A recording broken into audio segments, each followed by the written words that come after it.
Alright, YouTube fans, this is Dirty Woods coming at you live from George's Garage in Keokuk, Belize. Nobody on YouTube's ever done this, so we're going to try it one time real fast.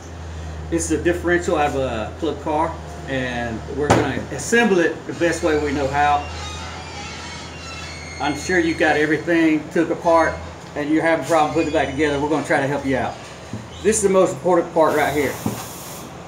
You got to make sure this bad boy slides back and forth real easy, or you're going to have rough shifting.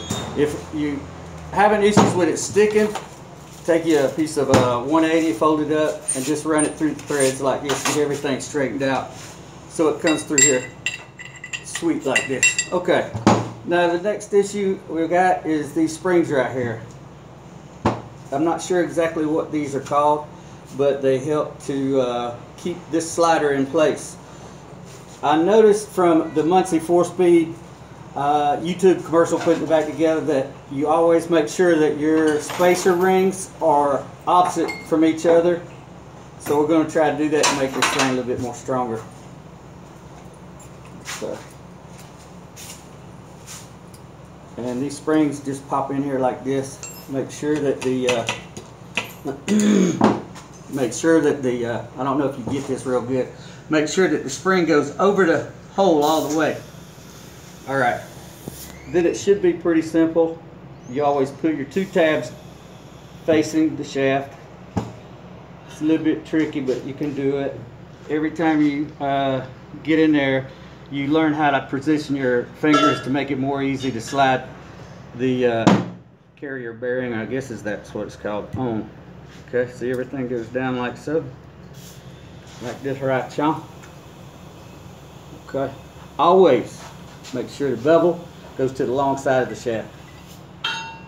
Once you do that, you should be okay.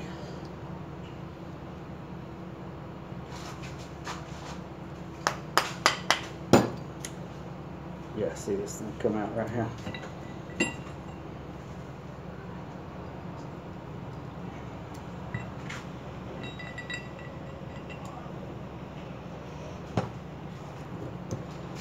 Okay, see how they all started real good. Make sure they're all started good. Slide the carrier to the center. Take your flathead screwdriver and push the spring all the way down on both sides. Okay, that should be correct. Now, here comes the fun part. Always make sure these oiler pads go right on the block on the inside, so you never forget. Just put one on each side. You're facing away, your bevel is on the right hand side, so this is going to be your reverse gear on this side, I think. So make sure that the small bearing goes in first. What was it, small bearing? Yeah, small bearing goes in first. Big bearing goes on the outside.